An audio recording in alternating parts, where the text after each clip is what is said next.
हम लोग इस वीडियो के माध्यम से देखेंगे हजारी प्रसाद का जीवन परिचय और उनकी महत्वपूर्ण रचनाओं के बारे में हम लोग इस वीडियो में बात करेंगे। देखिए इनकी पूरी कृतियाँ हमने ली है यहाँ पे और भाषा शैली भी लिया है और हम लोग इस वीडियो में पूरा ये डिटेल से हम लोग देखेंगे।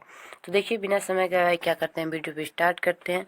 और इनका सबसे पहले हम लोग जन्म देखेंगे कि आखिर इनका जन्म कहाँ हुआ था और मृत्यु कब हुई थी और जन्म स्थान क्या है, पिता का नाम क्या है। ठीक है, तो देखिए इनका जन्म होता है 1907। क्या होता है?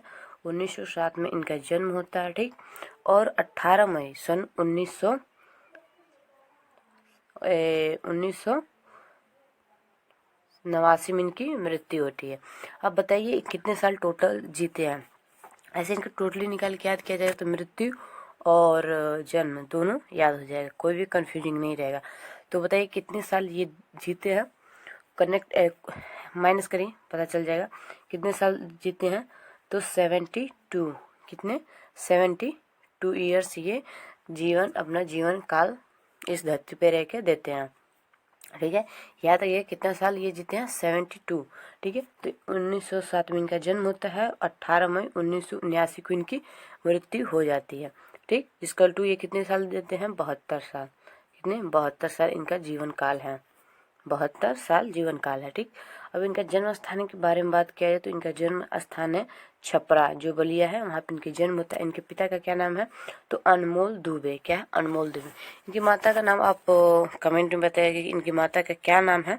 देखते कौन कौन है जिन्हें पता है माता का नाम, कमेंट में बताएंगे। ठीक है, अब आगे बढ़ते हैं और इनको डिटेल में देखते हैं क्या है। तो देखिए इनके अनेक ये कार्य, मतलब जो महत्वपूर्ण पदे होते हैं उन पर भी इन्होंने कार्य किया है, महत्वपूर्ण पदों पे कार्य किया है। तो थोड़ा डिटेल में देखते चलते हैं। देखिए हजारी प्रसाद का जन्म श्रावण शुक्ल पक्ष एकादशी सन 1907 को बलिया जिले के दुबे का छपरा गांव के प्रतिष्ठित सरयूपा ब्राह्मण पंडित कुल में हुआ था। ठीक, इनके पिता का नाम अनमोल दुबे, क्या अनमोल दुबे था। माता भी सुप्रसिद्ध पंडित कुल की कन्या थी। इस तरह बालक हजारी प्रसाद द्विवेदी को संस्कृत और ज्योतिष की शिक्षा उत्तराधिकारी में प्राप्त होगी। उत्तराधिकारी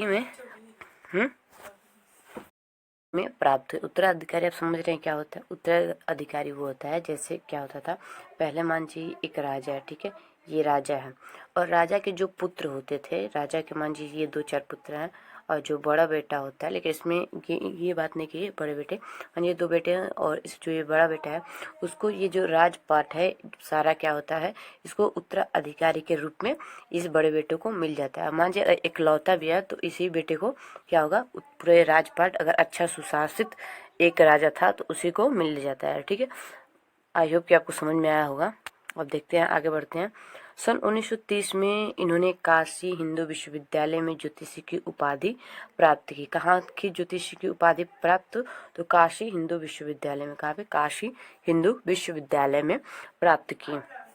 उनकी प्रतिभा का विशेष कवि गुरु रविन्द्रनाथ की विश्व विख्यात संस्था शांति निकेतन में हुआ, जहां यह सन 1940 से 1950 तक हिंदी भवन के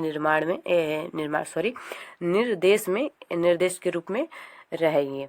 ठीक, फिर आगे देखिए क्या है, तो यह इनके विस्तृत स्वाध्याय और सृजन का शिलान्यास हुआ। सन 1949 में लखनऊ विश्वविद्यालय में उन्होंने डीएलएड की उपाधि से सम्मानित किया गया। सन 1950 में काशी हिंदू विश्वविद्यालय के हिंदी विभाग के प्रोफेसर और अध्यक्ष नियुक्त किए गए। कब, काशी में 1950 में। सन 1958 में यह राष्ट्र ग्रंथ न्यास की सदस्य बने। यह कई वर्षों तक काशी नगरी प्रचार सभा के उपसभापति, खोज विभाग के निर्देश तथा न्यायी प्रधानाचार्य सभा के संस्थापक रहे।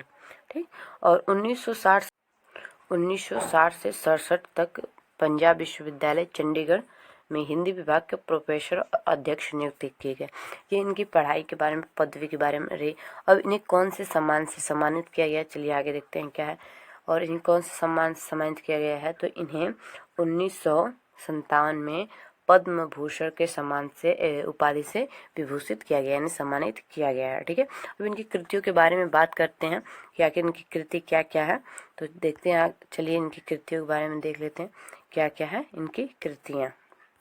तो पहले ऐतिहासिक ग्रंथ पे जो लिखे हैं इन्होंने शोध पे, जैसे ऐतिहासिक ग्रंथ लिखे हैं वे क्या है, तो हिंदी साहित्य क्या है, हिंदी साहित्य 1952 में लिखते हैं। कब, 1952 में ये लिखते हैं। हिंदी साहित्य का आदिकाल क्या है, हिंदी साहित्य का आदिकाल, हिंदी साहित्य का आदिकाल भी 1952 में ये लिखे हैं, 1952 में ये। और हिंदी साहित्य की भूमिका कब लिखे हैं, तो हिंदी साहित्य की भूमिका 1940, हाँ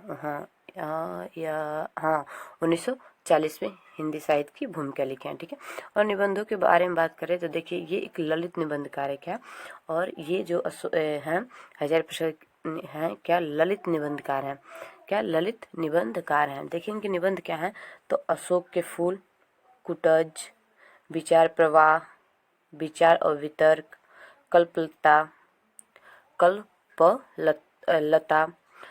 आलोक पर्व। मोस्ट इम्पोर्टेंट इनकी अगर कुछ पूछता है रचनाओं में तो सबसे ये पूछता है, इनके निबंध पूछते हैं। तो एक बार और निबंध को बता देते हैं। अशोक के फूल, कुटज, विचार प्रवाह, विचार और वितर्क, कल्पलता, आलोक पर्व।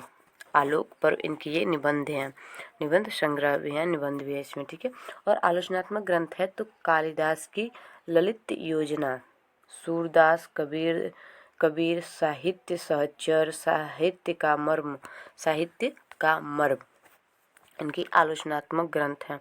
और क्या उपन्यास के बारे में इनकी बात किया जाए तो उपन्यास है बाणभट्ट की आत्मकथा।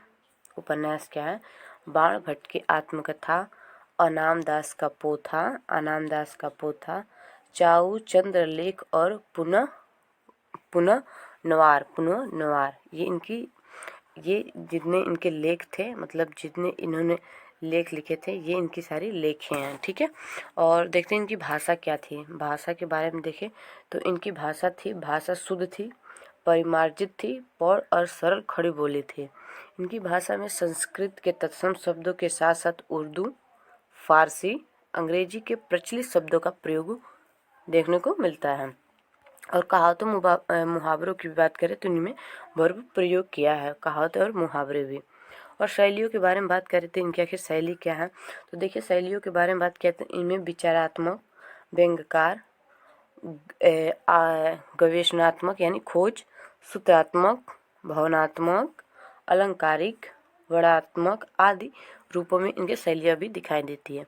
आप कमेंट में अवश्य बताइए कि वीडियो आपको कैसा लगा है, और ऐसे वीडियो देखने के लिए जैसे इनकी रचनाएं, लेखक की रचनाएं संपूर्ण हम डिस्क्रिप्शन में लिंक दे देंगे, आप वहाँ से देख लीजिएगा।